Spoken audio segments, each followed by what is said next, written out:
What would actually happen if someone made consistently bad financial decisions for an entire decade? Not just one or two mistakes, but the kinds of choices people make every single day without really thinking about the long-term consequences. I'm talking about living paycheck to paycheck, relying on credit, ignoring investing, and occasionally trying to get rich quickly when things start to feel behind. So instead of guessing, I decided to simulate it, and the results were a lot more serious than most people would expect.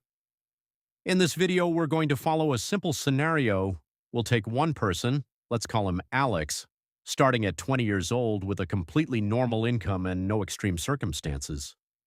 There's no dramatic event here, no sudden disaster or incredible luck. The only variable we're changing is the quality of his financial decisions over time. And what makes this interesting is that none of the decisions Alex makes will seem outrageous in the moment. In fact, most of them will feel completely normal. To keep this realistic, we're sticking to everyday behavior. No gambling everything away, no winning the lottery, and no extreme edge cases. Just small, repeated decisions that slowly shape the outcome. At 20 years old, Alex gets his first steady income. It's nothing extraordinary, but it's enough to cover his expenses and give him some flexibility. At this stage, the biggest issue isn't overspending in an obvious way.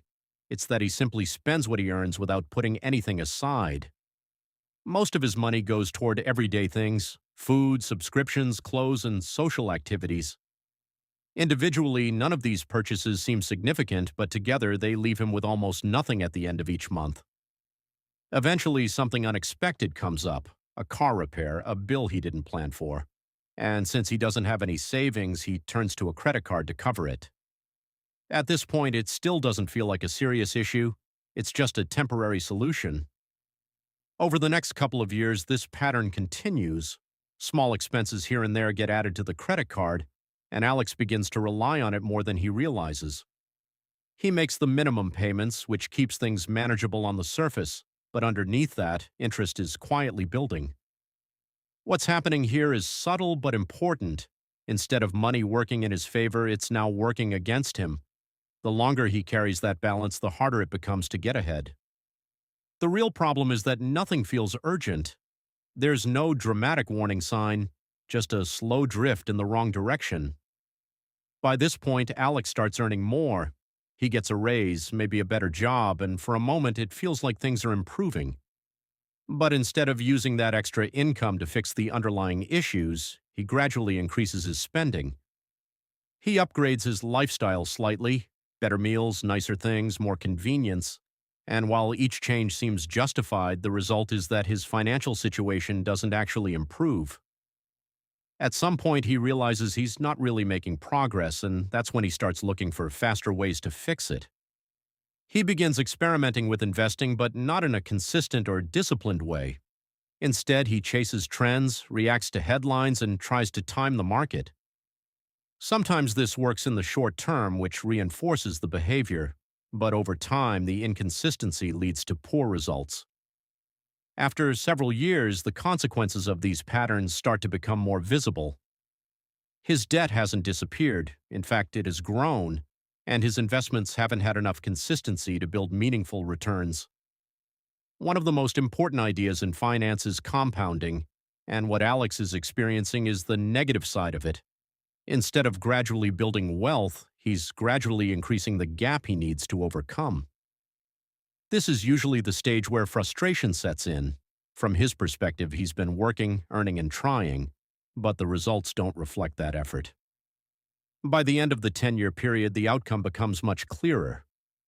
Alex isn't in a catastrophic situation, but he's significantly behind where he could have been.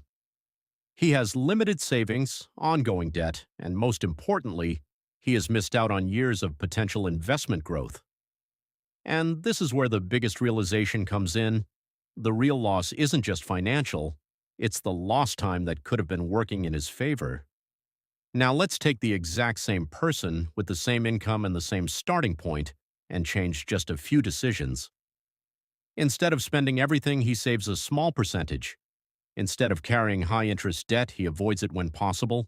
And instead of trying to get quick results, he invests consistently over time. At first, nothing dramatic happens, which is exactly why most people underestimate these habits.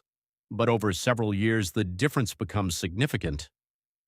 The interesting part is that good financial decisions don't feel powerful in the moment, but over time, they become incredibly difficult to stop. What this simulation shows is that financial outcomes are rarely determined by one big decision. Instead, they are shaped by small choices repeated consistently over time. Spending slightly less than you earn, avoiding high interest debt, and investing consistently may not feel exciting, but they are some of the most reliable ways to build stability over time. Because in the end, your financial future isn't decided in a single moment. It's built gradually through the decisions you make every day. If you found this useful, consider subscribing. I'm planning to run more simulations like this, breaking down how different financial decisions play out over time. And if there's a specific scenario you'd like to see, let me know in the comments. I read all of them.